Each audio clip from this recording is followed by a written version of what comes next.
The recording plays through the speaker of Minho Shin's phone, and his entire empire stops breathing. Please, please just let me go. I haven't done anything wrong. That voice. Minho's hand freezes mid-signature over a contract worth $47 million. His pen hovers above the paper, suspended in air, as every muscle in his body turns to stone. He knows that voice better than he knows his own heartbeat. He has heard it whisper his name in the darkness. He has heard it laugh at his terrible jokes. He has heard it say goodbye 18 months ago, and he has replayed that final conversation in his head every single night since. Olivia Carter. The woman who walked out of his life and took every bit of warmth with her. The woman he has not stopped thinking about for 547 days. The woman he forced himself to let go because he convinced himself she deserved better than a man like him. Now her voice is trembling through his phone speaker, filled with a fear that makes something inside Minho crack wide open. I don't know what you want from me. I'm just a nurse. I don't have any money. Please, you have the wrong person. Minho is sitting in his executive office on the 62nd floor of Shin Industries Tower in Beverly Hills, California. The floor-to-ceiling windows behind him showcase a panoramic view of the city, a kingdom of glass and steel that his family has spent 3 generations building. 4 of his most trusted men sit across from him at the long mahogany conference table. They were discussing a major real estate acquisition in Manhattan, a deal that would expand Shin Industries' reach to the East Coast. None of that matters anymore. His second-in-command, Yi-sun Park, notices the change in Minho's expression first. He has worked for the Shin family for 15 years. He has seen Minho negotiate billion-dollar deals without blinking. He has seen him face down hostile takeovers with the calm of a man discussing the weather. He has never, not once, seen Minho look like this. Like the ground has just disappeared beneath his feet. A distorted male voice comes through the phone next, mechanical and cold. Mr. Shin, I hope you're listening carefully. You have 48 hours, $50 million. Transfer the money to the account we'll send you, and the pretty nurse goes home safely. Fail to pay, try to involve the police, or attempt anything clever, and she dies. Slowly, painfully. We know she meant something to you once. Maybe she still does. I guess we're about to find out. The line goes dead. Silence fills the room like poison gas. Minho doesn't move. His men don't breathe. The only sound is the soft hum of the climate control system and the distant muffled noise of traffic 62 floors below. Then Minho sets his phone down on the table with exaggerated care. His movements are slow and deliberate, like a man trying very hard not to shatter. He stands. Every man in that room instinctively leans back. They have worked for Minho Shin for years. They have seen him cold, calculating, methodical. They have seen him destroy competitors through sheer strategic brilliance. They have seen him remain perfectly composed while men twice his age crumbled under pressure. They have never seen him like this. His jaw is clenched so tight that a vein pulses visibly in his neck. His dark eyes have gone completely flat, empty of everything except something that looks terrifyingly close to violence. His hands hang at his sides, but his fingers are curled into fists so tight his knuckles have turned white. Find her. His voice is barely above a whisper. It carries more threat than any scream ever could. Sir, Yi-sun begins carefully, we need to assess the situation. We need to trace the call, analyze the recording, determine if this is legitimate or some kind of. Find her. Minho turns to face Yi-sun directly, and the older man actually takes a step backward. I don't care what it costs. I don't care what resources it takes. I don't care if you have to wake up every contact we have on 3 continents. You have 12 hours to bring me her location. 12 hours, Yi-sun, not a minute more. And if we can't, then I will personally dismantle everyone in this city who has ever crossed me until someone talks. Minho walks to the window and stares out at the glittering expanse of Los Angeles. His reflection in the glass is a stranger, dark and hollow-eyed. 18 months ago, Olivia Carter was a pediatric nurse at Cedars-Sinai Medical Center. She had warm brown skin, natural hair she usually wore in protective styles, and a smile that could light up an entire hospital ward. Minho met her when his younger sister, Soo-jin, was hospitalized after a serious car accident. Soo-jin had been terrified, crying for her brother, refusing to let the doctors near her. And then this nurse had walked in, calm and gentle, and somehow convinced Soo-jin to let them treat her. By the time Min-ho arrived, his sister was sleeping peacefully, and Olivia Carter was adjusting her IV drip while humming a soft melody. That was the first time Min-ho felt something shift inside him. Olivia treated him like a normal person, not like a billionaire whose family name made powerful people nervous. She challenged him when he tried to throw money at problems. She laughed at his attempts to impress her. She told him no more often than anyone had in his entire adult life. He fell in love with her faster than he thought possible. And she left him because she said his world was too dark, too complicated, too dangerous. She said she couldn't compete with an empire. She said she was losing herself in his shadow. He let her walk away because part of him believed she was right. He loved her enough to let her go. Now someone has taken her. Someone has put their hands on her. Someone has made her voice shake with fear. And Min-ho Shin is about to show Lo's angels exactly why his family name makes powerful men lose sleep at night. "Get Derek Tate on the phone," Min-ho says without turning from the window. "Wake him up if he's sleeping. I want his entire team mobilized within the hour." "Derek retired 6 months ago, sir." "Then offer him whatever it takes to bring him back. I don't care if it's $10 million. I don't care if it's 20. Get him." Yi-sun nods and pulls out his phone, already dialing. Min-ho picks up his own phone and plays the recording again. Olivia's voice fills the room once more, trembling and afraid. "Please, please just let me go." He closes his eyes. 18 months. He gave her 18 months of space. He respected her wishes. He stayed away even though every instinct screamed at him to fight for her, to chase her, to refuse to let her go. And now she's tied up somewhere, terrified, because of him. Because someone wanted to hurt him and decided to use the woman he loves as a weapon. He plays the recording a third time. Then a fourth. Each time, his expression grows darker. His composure, the icy control he has maintained for years, begins to crack. "Boss," Yi-sun says slowly, approaching with caution, "you haven't spoken to her in over a year. Are you sure you want to get personally involved in this? We can handle the situation. We can pay the ransom, get her back safely, and you never have to." "She's mine." The words come out low and dangerous, cutting Yi-sun off mid-sentence.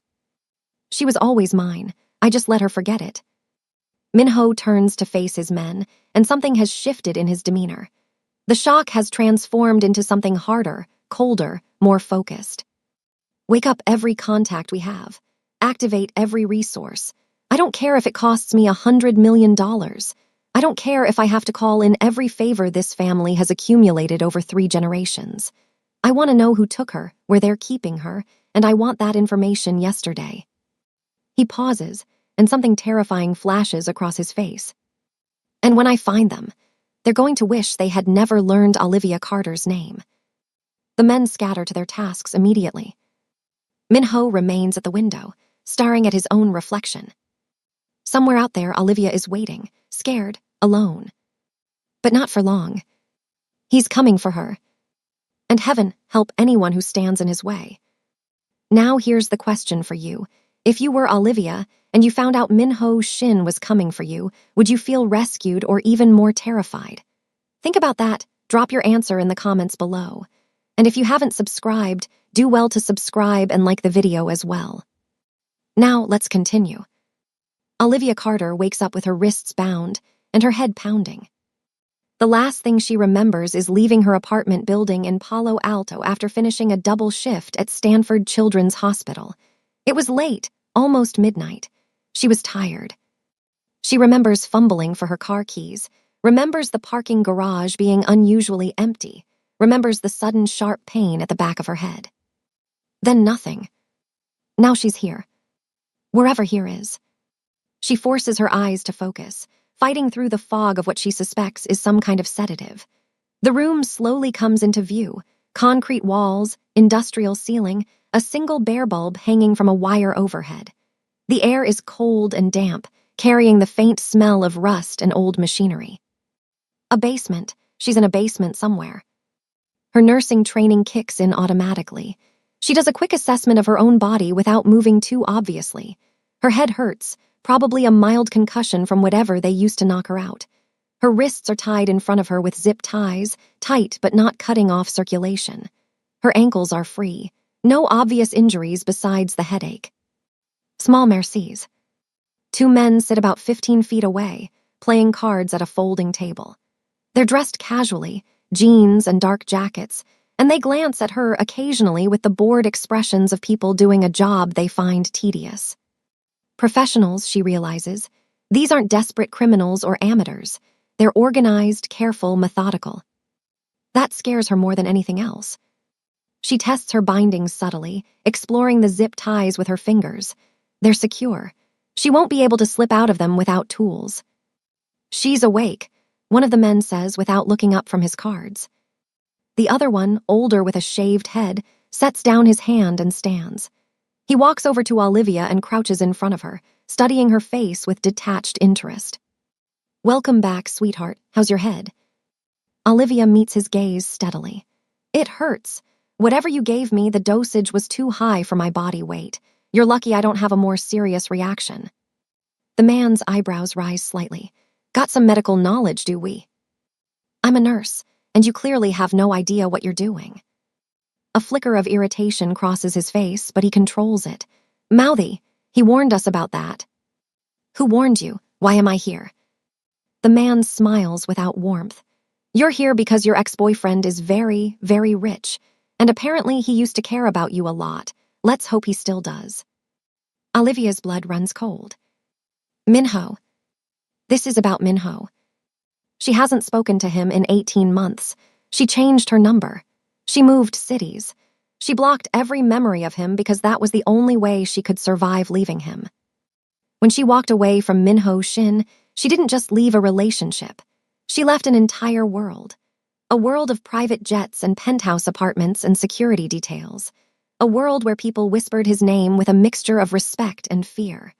A world where she never quite felt like she belonged, no matter how much he tried to make her comfortable. She left because she was losing herself. Because she looked in the mirror one day and didn't recognize the woman staring back at her, draped in designer clothes and attending exclusive events, smiling politely at people who only spoke to her because of who she was dating. She left because she loved him so much it was consuming her. And now that world has found her anyway. "We're not together anymore," she says quickly, keeping her voice steady despite the fear clawing at her chest. "He won't pay. It's been almost 2 years. He's moved on." The younger guard laughs from his seat at the table. "That's not what our research shows. The man hasn't dated anyone since you left. His own sister told a friend at some party that he still keeps your photo in his wallet. A billionaire Korean businessman carrying around a picture of his ex like a lovesick teenager." He shrugs. "We're betting he'll pay." Olivia's heart clenches painfully. She didn't know that. She had no idea he still thought about her.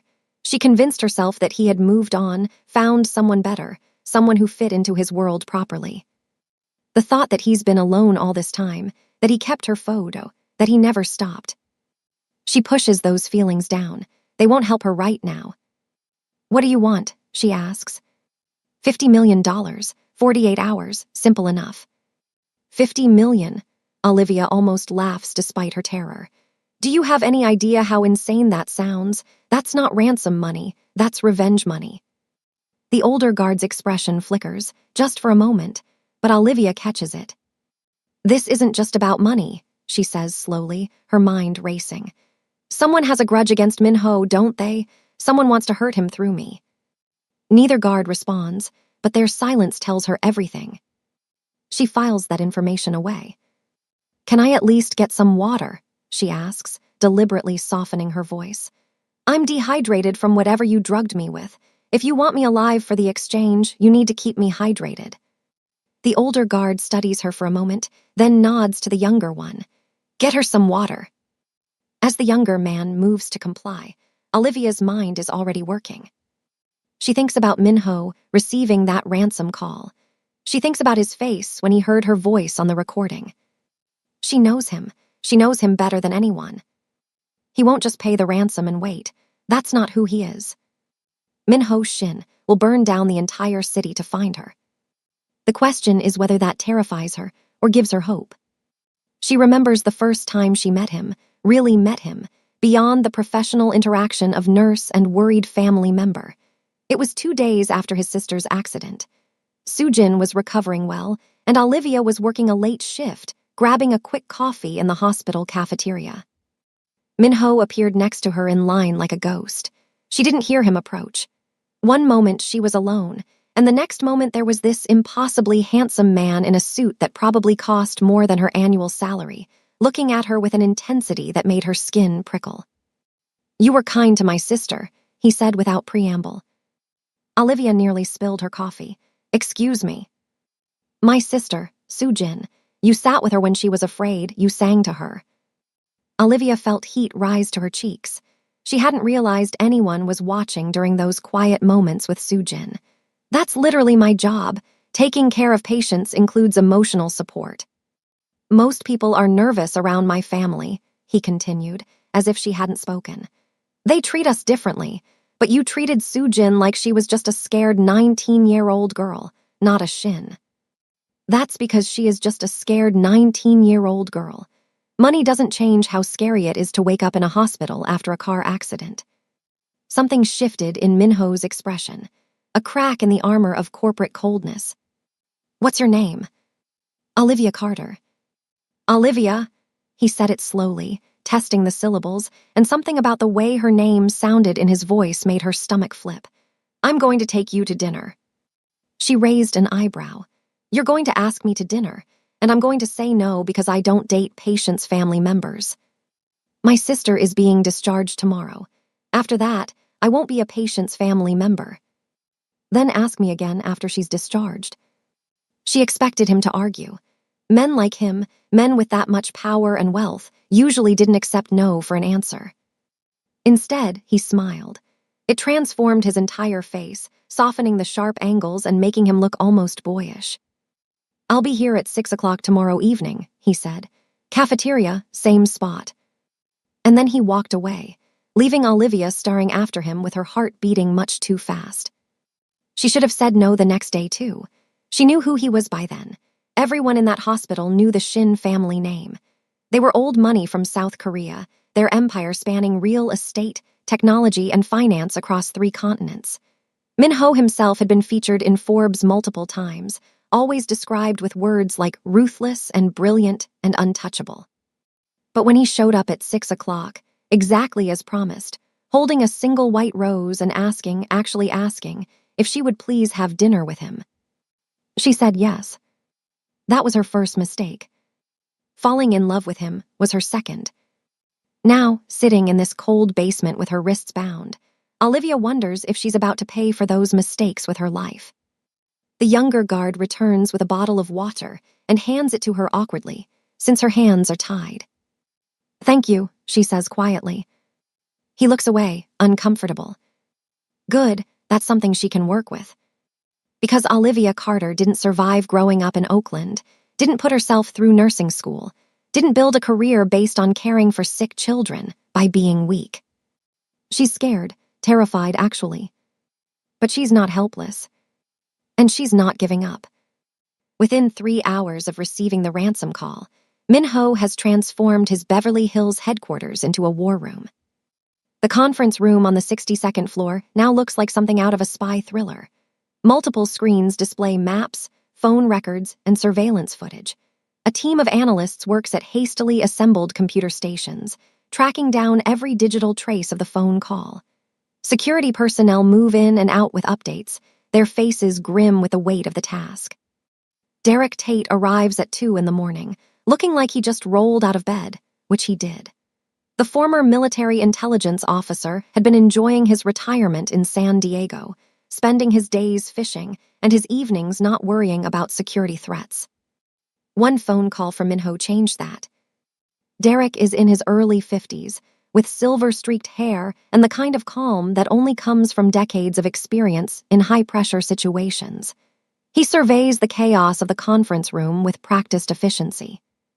"All right," he says, his voice cutting through the noise. "Someone tell me what we know." Yi-sun steps forward with a tablet. The phone call came from a burner phone, as expected. We traced the cell tower ping to the Oakland area, but that's a wide range. We're narrowing it down. Oakland, Derek's eyebrows rise. That's where your girl grew up, isn't it? Minho's jaw tightens. She's not my girl anymore. Right, that's why you called me out of retirement and offered me more money than I made in the last 5 years combined. Derek shakes his head. Let's not waste time on semantics. The girl clearly matters to you. That's why we're here. Minho doesn't respond. He doesn't have to. What do we know about who might have done this? Derek continues. We're working through the list of potential enemies, Yi-sun says. The Shin family has accumulated plenty over the years.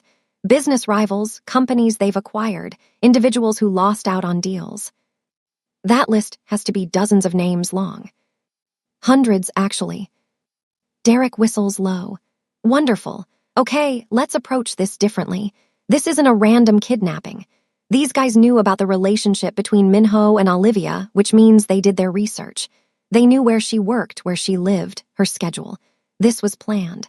Someone specific has a grudge specific enough to go after an ex-girlfriend from almost 2 years ago.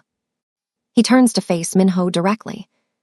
Think, who have you crossed recently who might be desperate enough or angry enough to try something like this? Minho's mind races through recent business dealings. Acquisitions that went hostile. Negotiations that turned ugly. Competitors he outmaneuvered. There was a development deal in San Francisco about 3 years ago, he says slowly. A major waterfront property. We were competing against a firm called Cole Development. It was a bitter fight. We won, they didn't take it well. How badly did they not take it?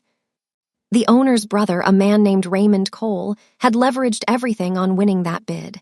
When he lost, his company went bankrupt within 6 months. He blamed us, made threats, said we would pay someday. Derek and Yi-sun exchange glances. What happened to Raymond Cole? Derek asks. Last I heard, he was struggling to rebuild. His brother Vincent was helping him, trying to put together new ventures. They've been off our radar for a while. Vincent Cole. Derek pulls out his phone and starts typing. Let's see what Mr. Vincent Cole has been up to lately. While Derek works his contacts, Minho walks to the window again. The city lights blur below him, thousands of lives continuing normally while his own has ground to a halt. He remembers the night Olivia left him. They were in his penthouse after attending some charity event. She was wearing a green dress that made her brown skin glow, and she had never looked more beautiful. But there was something wrong in her eyes, a distance he had been noticing for weeks. I can't do this anymore, she said quietly. Minho felt his heart stop. Can't do what? This life. She gestured around at the penthouse, the artwork, the obvious wealth.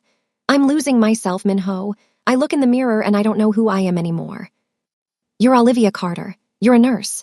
You're the kindest person I've ever met. You're the woman I love. I was those things before, but now, she shook her head. I went to coffee with my friends last week, my old friends from nursing school, and they looked at me like I was a stranger. They asked about you, about your family, about the private jets and the expensive restaurants. They didn't ask about me. They didn't ask about my work or my patients or my life, because I don't have a life anymore. I have your life. I'm just in it. Minho wanted to argue. He wanted to tell her she was wrong, that she was still herself, that nothing had changed. But he couldn't, because he had seen it too.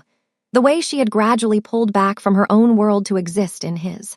The way she had stopped talking about her patients, her coworkers, her dreams.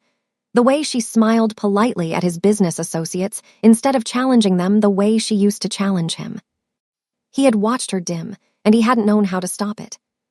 I need space, she said, tears streaming down her face. I need to figure out who I am without you. Olivia, please, we can fix this. We can find a balance. You can go back to your normal life. I won't ask you to attend any more events, any more parties. We can be normal. Can we? She looked at him with so much sadness it physically hurt. You're Minho Shin. You can't be normal. And as long as I'm with you, I can't be either. She left that night with a single suitcase. Minho didn't stop her. Not because he didn't want to, but because he loved her enough to believe she deserved the chance to find out. He spent the next 18 months regretting that decision. Boss, Derek's voice cuts through his memories. We've got something. Minho turns. Vincent Cole, Derek continues, pulling up information on one of the screens.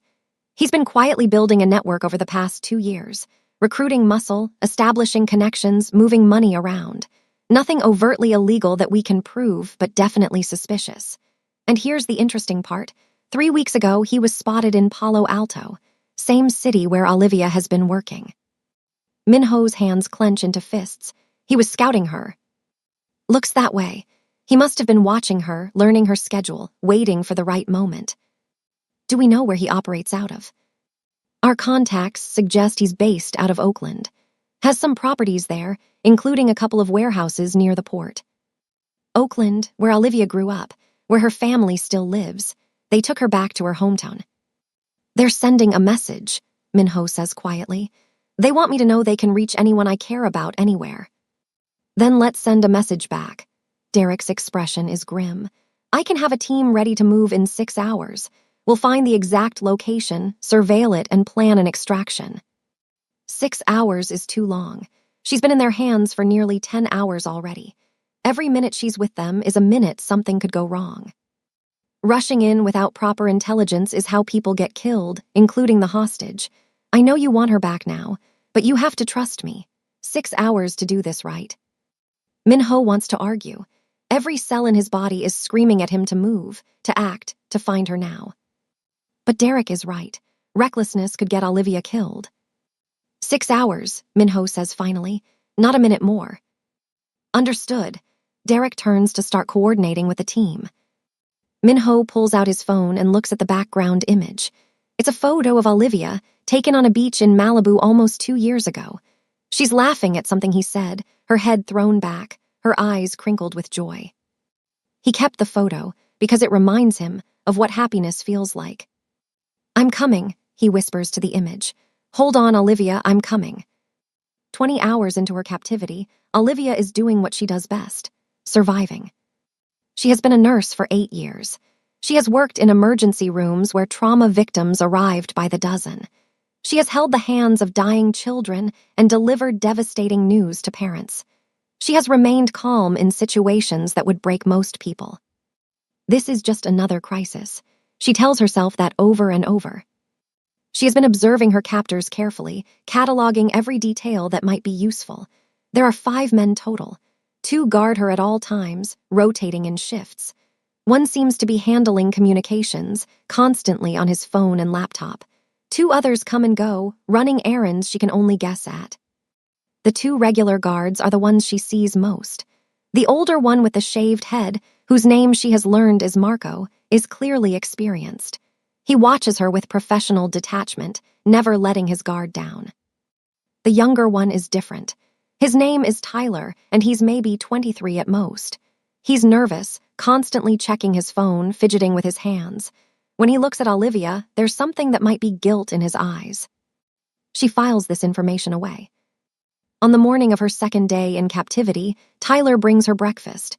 It's fast food, some kind of breakfast sandwich that's gone cold and rubbery. But she thanks him anyway. You don't have to be nice to me, Tyler says, not meeting her eyes. I know what we're doing is messed up. Then why are you doing it? He shrugs uncomfortably. I owe people money, bad people. Vincent said if I helped with this job, he'd clear my debt. It was supposed to be easy. Grab you, hold you for a couple days, get paid, go home. And now I'm realizing that pissing off a guy like Minho Shin probably wasn't the smartest move I've ever made. Olivia sees her opening. You know he's going to come for me, right? She says softly, not threatening, just stating a fact. And when he does, it won't just be him. It'll be everything he has. Private security, investigators, lawyers. These are not people who negotiate, Tyler. They eliminate problems. Tyler's face pales slightly. I'm not trying to scare you, Olivia continues. I'm trying to help you. Walk away now while you still can. Tell the police what you know. Turn yourself in before this goes any further. Because when Minho gets here, and he will get here, Vincent is going to be the only one who pays, unless you're standing next to him. Tyler stares at her for a long moment. Then Marco calls him back to the card table, and the moment is broken. But Olivia sees the seed she's planted. Tyler looks at his phone more nervously now. He keeps glancing toward the stairs that lead out of the basement. She's not just waiting to be rescued. She's working every angle she has. Later that afternoon, a new man descends into the basement. This one is different from the others.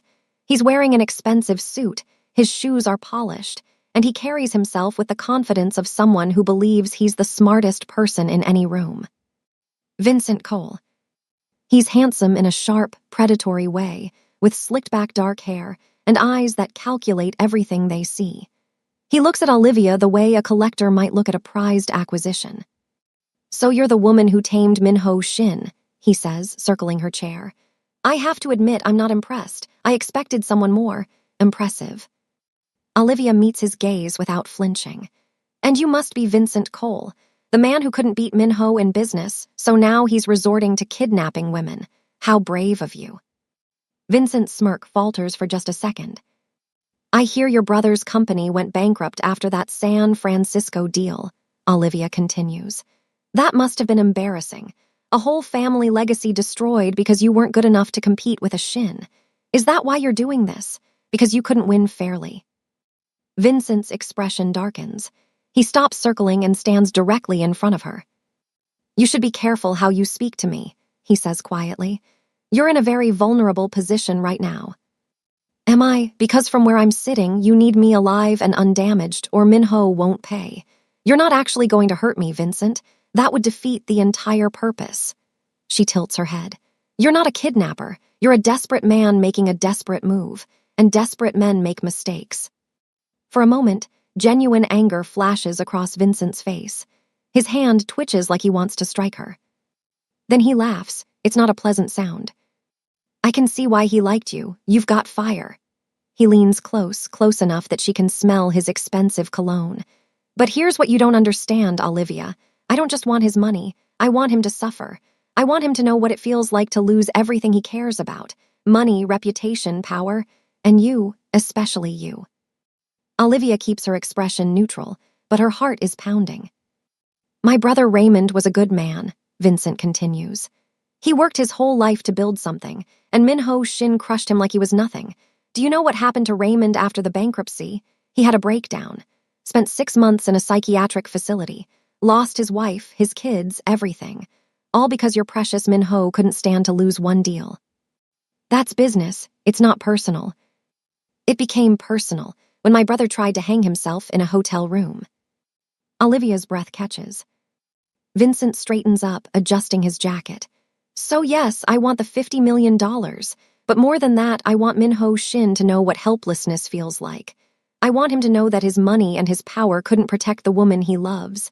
And after he pays, I might let you go, or I might not. I haven't decided yet." He turns and walks toward the stairs. "Sweet dreams, Olivia. You've got about 30 hours left before things get really interesting." After he leaves, Olivia sits in silence for a long time. She thinks about what Vincent said, about his brother, about suffering. She understands pain. She understands grief. She understands what it feels like to watch someone you love fall apart. But none of that justifies what Vincent is doing. And none of it changes the fact that she needs to find a way out of here before he decides she's more valuable as a weapon than as a bargaining chip. She looks at Tyler, who's staring at his phone with an expression of growing panic. "Tyler," she says softly. He looks up. "I meant what I said earlier. It's not too late for you. Help me and I'll tell them you cooperated. Minho is ruthless, but he's also fair. If you're on the right side when this ends, you'll be okay." Tyler's hand shakes as he sets down his phone. I need to think about it." "Think fast. You're running out of time." She lets that sink in, then closes her eyes like she's going to sleep. But she doesn't sleep. She plans. 36 hours since the kidnapping. Minho hasn't slept. He's barely eaten. He's running on coffee, adrenaline, and a cold fury that burns brighter with every passing hour. Derek's team has confirmed Olivia's location, a warehouse on the outskirts of Oakland, near the Port District. It's an old shipping facility that Vincent Cole acquired through a shell company 6 months ago. They've conducted surveillance, counted the guards, mapped the entrances and exits. Now they're gathered in the conference room, reviewing the extraction plan. The warehouse has 3 access points, Derek explains, pointing to a blueprint on the screen. Main entrance, side door, and a loading dock at the rear. They have 6 men rotating in shifts, plus Vincent Cole himself. Security is tight but not impenetrable. What about Olivia? Minho asks. Where is she being held? Basement level, 1 stairway down from the main floor, 2 guards with her at all times. Is she hurt? Derek hesitates. Is she hurt? Minho repeats, his voice dropping dangerously. We don't have confirmation either way, but based on the ransom demand structure, they need her alive and relatively unharmed for the exchange. If they were going to hurt her, they would have done it already and sent proof to increase pressure on you. It's not much comfort, but it's something. When do we move? Minho asks. Tonight, 0:30. We go in fast and quiet, neutralize the guards, extract Olivia, and get out before Vincent knows what hit him. I'm going in with the team. Derek sighs. He's had this argument with Minho 3 times already. Sir, I strongly advise against that. You're the target here. If something goes wrong and you get captured or hurt, we lose all leverage. I'm not asking for permission. I'm going. At least stay in the secondary position. Let my men handle the initial breach. You can come in once the situation is secure. Minho considers this. He doesn't like it. Every instinct is screaming at him to be the first one through that door, to see Olivia with his own eyes, to personally ensure she's safe. But he's not stupid. He knows his presence could be a liability in a tactical situation. Fine, he says grudgingly, but I'm on site. The moment the situation is secure, I go in. Understood. As the team disperses to prepare, Yi-sun approaches Minho. Sir, can I speak with you privately? Minho nods and follows Yi-sun to a quieter corner of the room. What is it? Yi-sun hesitates, choosing his words carefully. I've known you for 15 years, boss. I've seen you handle every kind of crisis imaginable. But I've never seen you like this. Your point. My point is that you're emotionally compromised. That's not a criticism. It's an observation. Olivia means something to you that goes beyond normal attachment, and that scares me. Minho's jaw tightens. Why does it scare you? Because men who are emotionally compromised make mistakes. They take unnecessary risks. They let their hearts override their heads. Yi-sun meets his gaze steadily. I'm not asking you to stop caring about her. I'm asking you to remember that getting her out safely requires you to think clearly, not with your heart, with your head. For a long moment, neither man speaks. Then Minho nods slowly. You're right, I know you're right. He runs a hand through his hair, a rare display of vulnerability. I just keep thinking about what could be happening to her right now. Every minute she's in that place is a minute of fear and uncertainty, and it's my fault. Someone targeted her because of me. It's not your fault, sir. It's Vincent Cole's fault. He made the choice to kidnap an innocent woman. He made the choice to use her as a weapon. Your only responsibility is to get her back. Minho straightens his shoulders.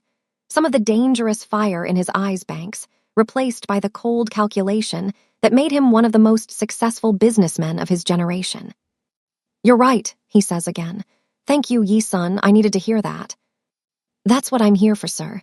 Now let's go get your girl back. Hours later, as midnight approaches, Minho sits in the back of a black SUV parked 3 blocks from the warehouse. He's dressed in dark clothing, a tactical vest strapped over his chest. He refused to stay completely out of the action.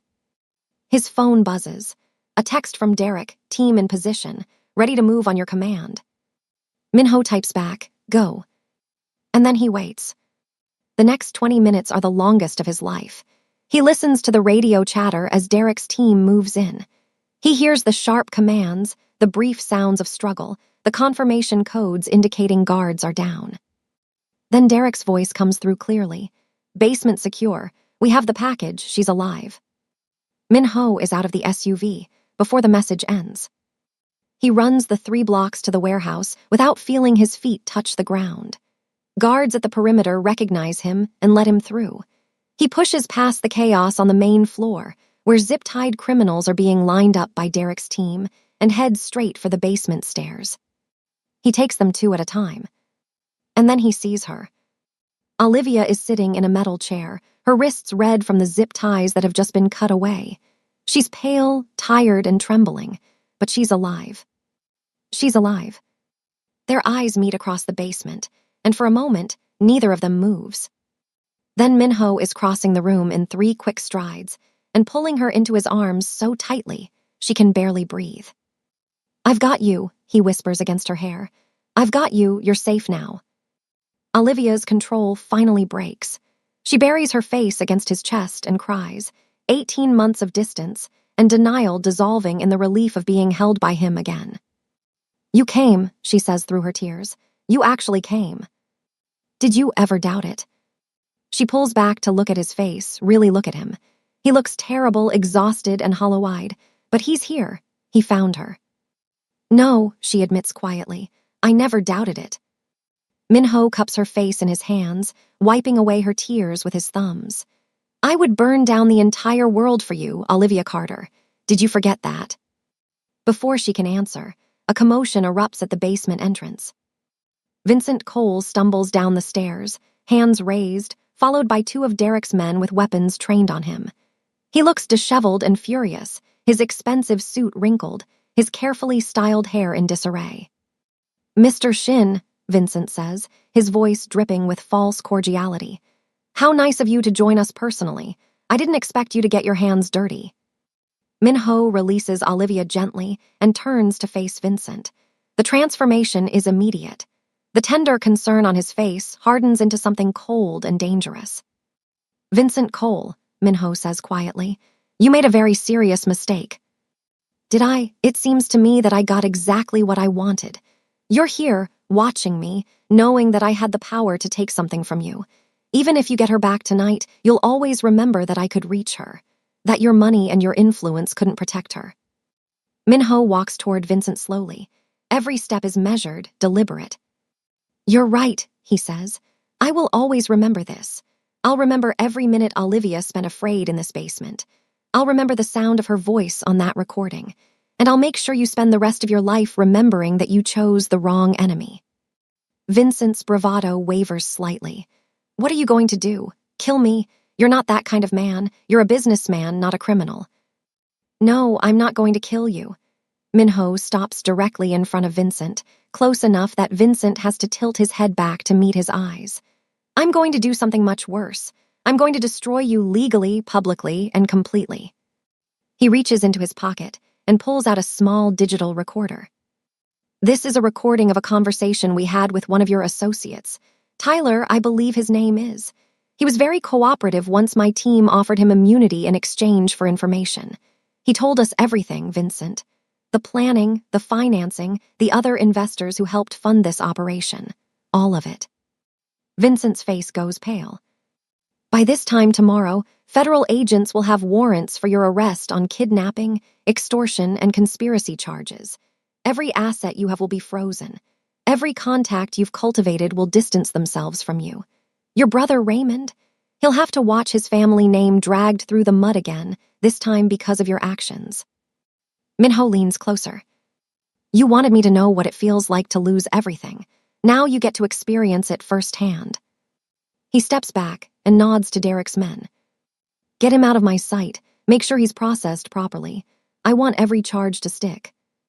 As Vincent is led away, still protesting, Minho turns back to Olivia. The coldness melts from his face, replaced by something much softer. "Let's get you out of here," he says gently. "There's a medical team waiting outside." Olivia takes his offered hand and stands on shaky legs. "Minho."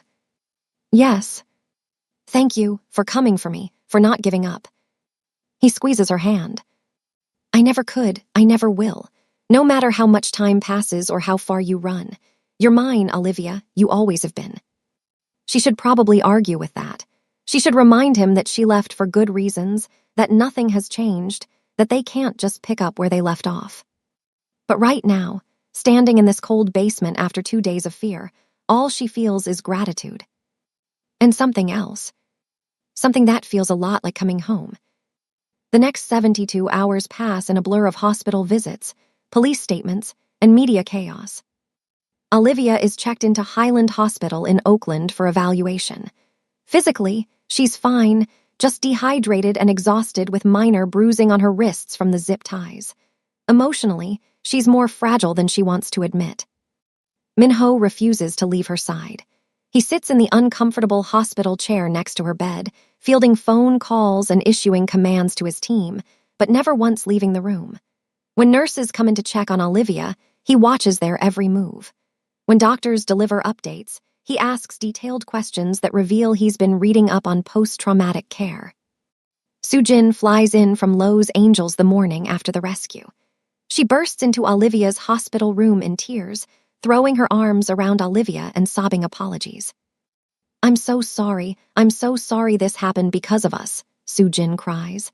If you weren't connected to our family, they never would have targeted you. Olivia hugs her back tightly. She and Sujin had become genuine friends during her relationship with Minho, 2 years older, but bonded by their outsider status in the Shin family world. It wasn't your fault, Olivia says firmly.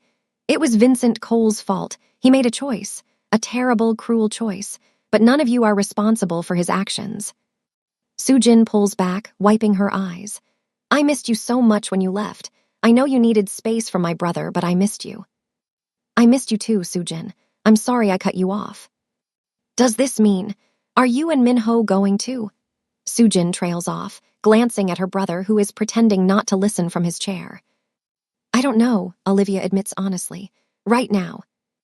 I'm just trying to process everything that happened. The rest, we'll figure out later. Minho doesn't push her. He doesn't ask where they stand or what this means for their relationship. He simply exists in her space, a steady presence that asks for nothing except the chance to be near her. On the third day, Olivia is discharged from the hospital. The question of where she will go hangs in the air unspoken. Your apartment in Palo Alto is being watched by security, Minho says carefully. Until we're certain there are no additional threats, I'd prefer if you stayed somewhere safer.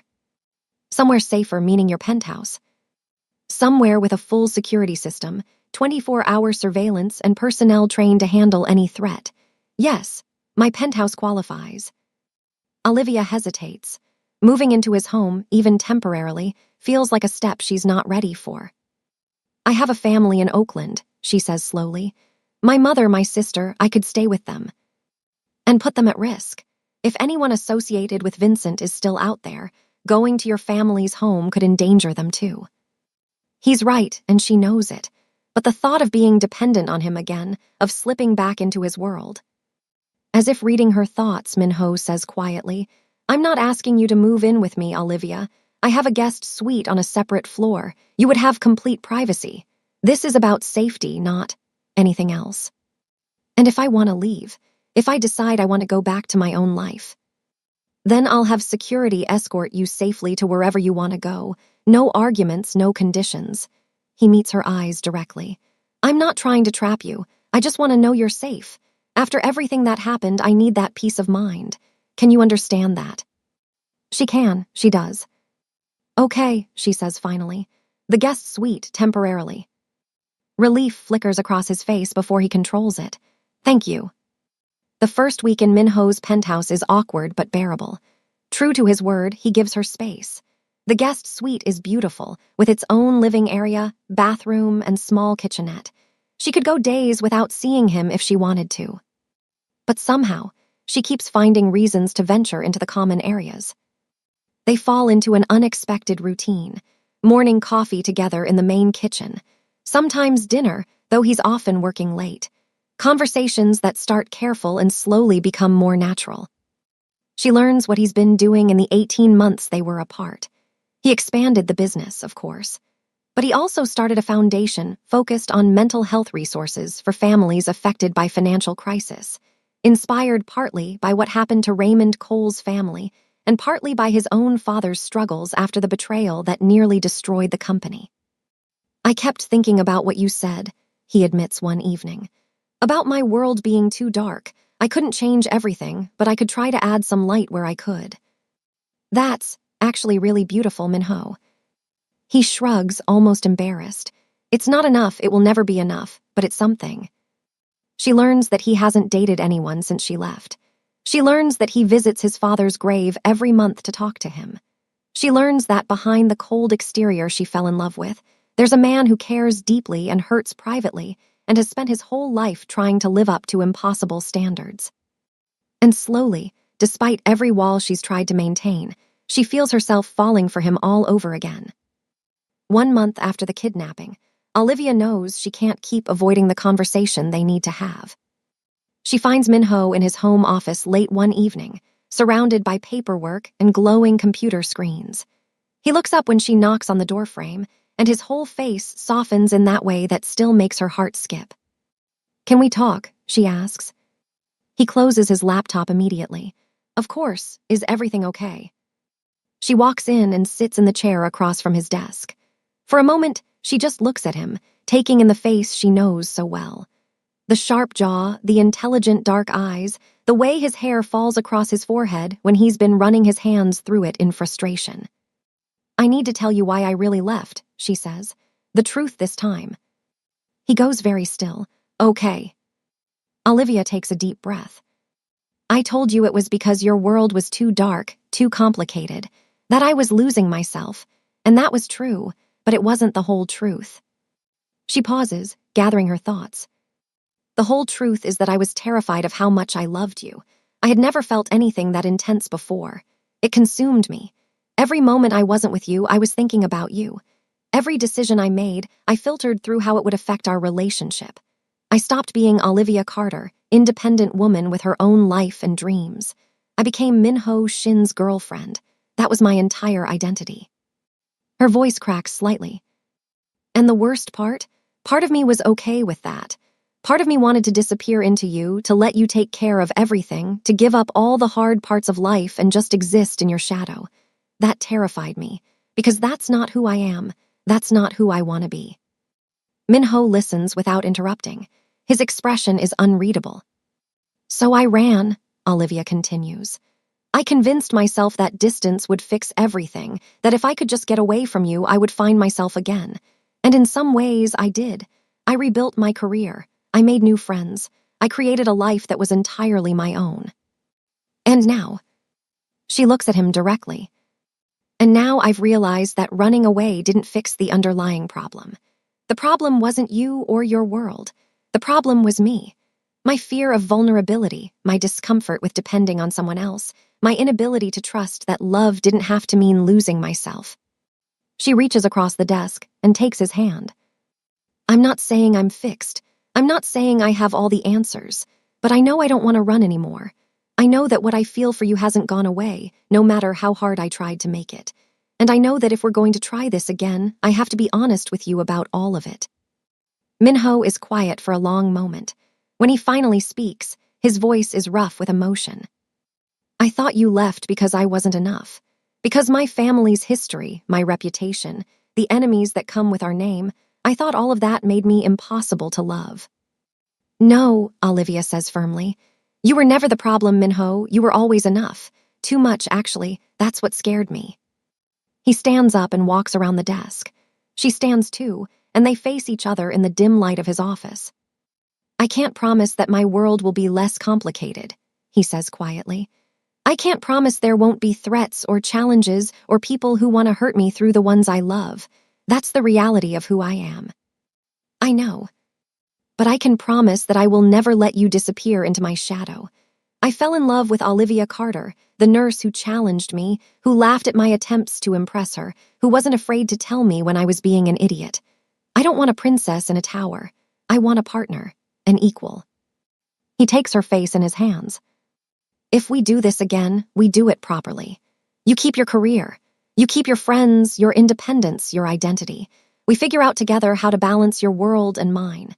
And we talk to each other when things get hard instead of running away." Olivia feels tears building behind her eyes. "That sounds like a lot of work," she manages. "The best things usually are." And then he kisses her.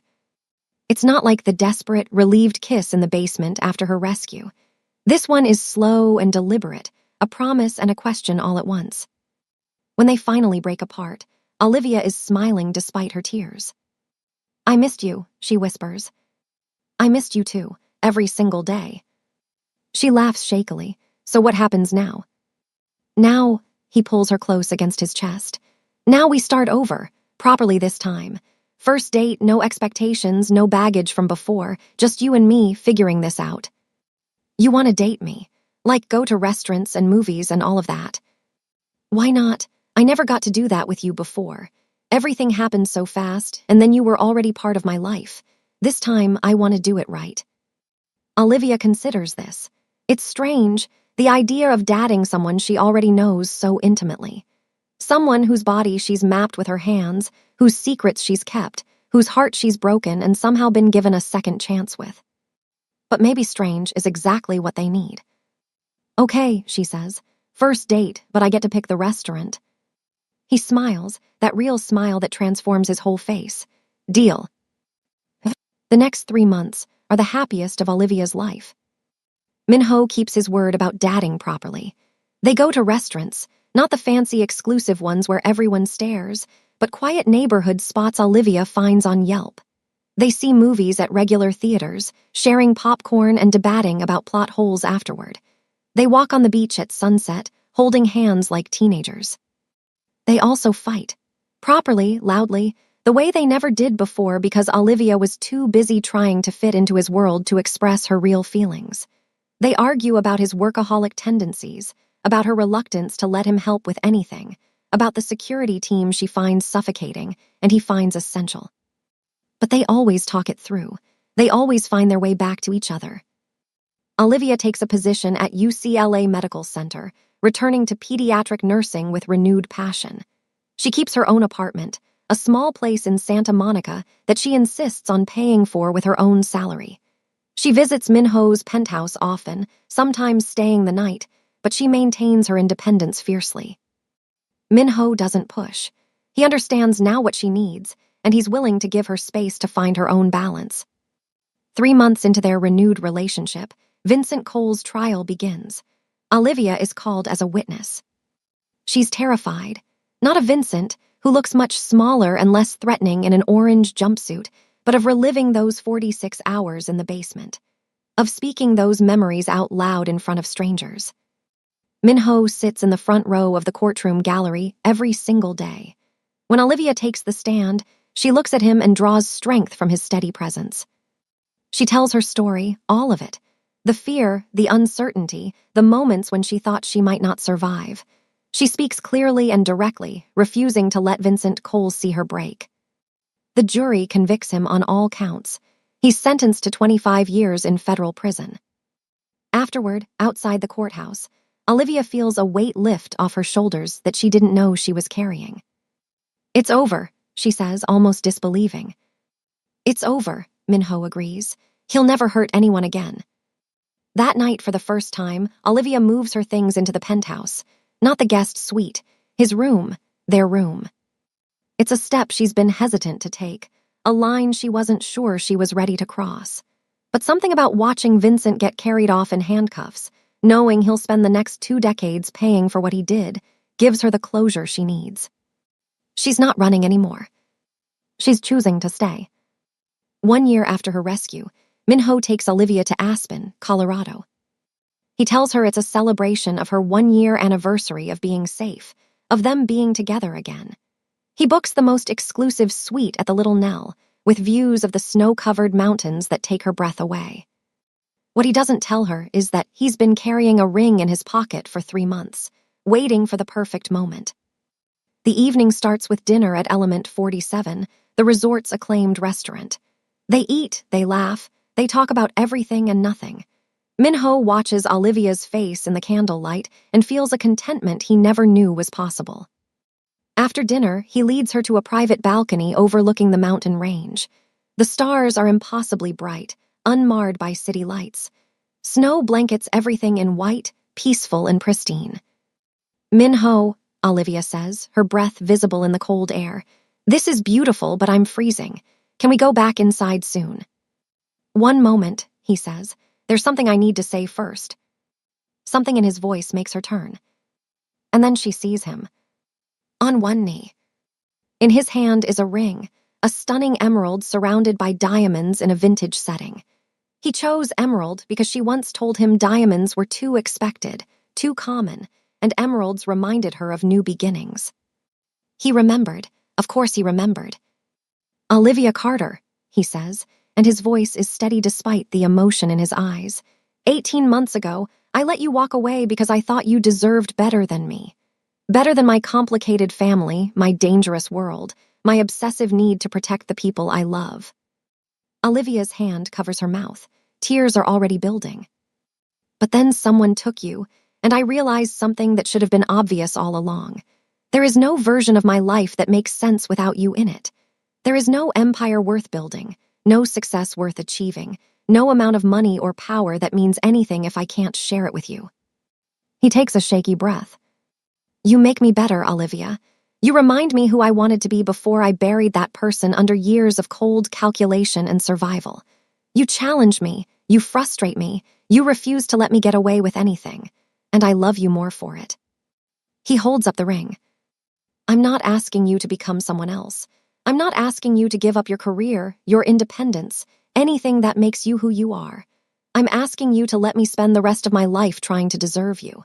I'm asking you to be my partner in everything, equal in every way." His voice drops to a whisper. "Will you marry me?" Olivia stares at him, at this man who flew across the country to rescue her from a basement, who waited patiently while she rebuilt her walls, who never stopped loving her even when she ran. She doesn't hesitate. "Yes." Minho slides the ring onto her finger with hands that tremble slightly. Then he's standing, pulling her into his arms, kissing her with all the passion and relief and joy that's overwhelming both of them. "I love you," she says against his lips. "I love you so much." "I love you too, always, forever." The wedding takes place 6 months later in Napa Valley. They choose a vineyard that Olivia fell in love with during one of their weekend trips, a place of rolling hills and golden light and peace. The ceremony is intimate, family and close friends only, about 80 people in total. Sujin is the maid of honor, crying happy tears before the ceremony even starts. Yi-sun stands as best man, looking slightly uncomfortable in his formal suit, but fiercely proud. Derek Tate positions himself near the perimeter, because old habits die hard and he refuses to let the Shin family celebrate without proper security. Olivia's mother walks her down the aisle, since her father passed away when she was young. Her sister follows as a bridesmaid, dabbing at her eyes and whispering that she always knew Minho was the one. When Olivia appears at the end of the aisle in a simple white gown, her natural hair styled elegantly with white flowers woven through, Minho's composure finally cracks. Tears slip down his face as he watches her walk toward him. The officiant speaks about love and commitment, about choosing each other every day, about building a life together that honors both partners' dreams and desires. When they exchange vows, Minho speaks first. "Olivia, I spent most of my life believing that love was a weakness, that caring too deeply for anyone gave the world a weapon to use against me. And then you walked into my sister's hospital room and smiled at me, and everything I thought I knew fell apart." He pauses, emotion thick in his voice. "You are not my weakness. You are my strength. You make me brave enough to be vulnerable, confident enough to ask for help, human enough to admit when I'm wrong. I promise to love you not just in the easy moments, but in the hard ones. I promise to support your dreams as fiercely as I pursue my own. I promise to be your partner in every sense of the word, from this moment until my last breath." When it's Olivia's turn, she takes both his hands in hers. "Minho, I ran from you because I was afraid of how much I loved you. I convinced myself that leaving was the brave thing to do. But real bravery isn't running from what scares you. It's standing still and facing it." Her voice wavers but holds steady. "I promise to stand still with you. Through every challenge, every triumph, every ordinary Tuesday. I promise to tell you when I'm scared instead of running away. I promise to remember that being your partner doesn't mean losing myself, but rather becoming the best version of who I can be. I love you, Minho Shin.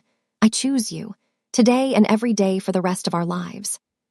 When the officiant pronounces them husband and wife, the small crowd erupts in applause. Minho pulls Olivia close and kisses her as if no one else exists. You saved me, he whispers against her lips. Long before I saved you. We saved each other, she whispers back. The reception is perfect. There's dancing and laughter and toasts that make everyone cry. Sujin gives a speech about how her brother smiled more in the 6 months after reconnecting with Olivia than in the 5 years before. Yi-sun awkwardly admits that he's glad Olivia is around because Min-ho is much easier to work with when he's not miserable. Late in the evening, after most of the guests have said their goodbyes, Olivia and Min-ho stand together at the edge of the vineyard, looking out at the moonlit hills. So, Min-ho says, wrapping his arms around her from behind, what happens now? Olivia leans back against his chest. Now we go home. We build a life together. We fight about who does the dishes and what to watch on TV. We probably have a couple of kids eventually, if you're okay with that. I'm okay with that, he says softly. And we live happily ever after. He turns her around to face him, cupping her cheek in his hand. We live happily ever after, not perfectly because nothing is perfect, but together, through whatever comes. Olivia smiles, and it's the same smile that made him fall in love with her in a hospital cafeteria years ago. I can work with that, she says. And under the stars of Napa Valley, surrounded by the life they're building together, Min-ho kisses his wife. Some love stories start with fireworks and grand gestures. Theirs started with fear and almost losing each other. But the ending is the same. They found their way home.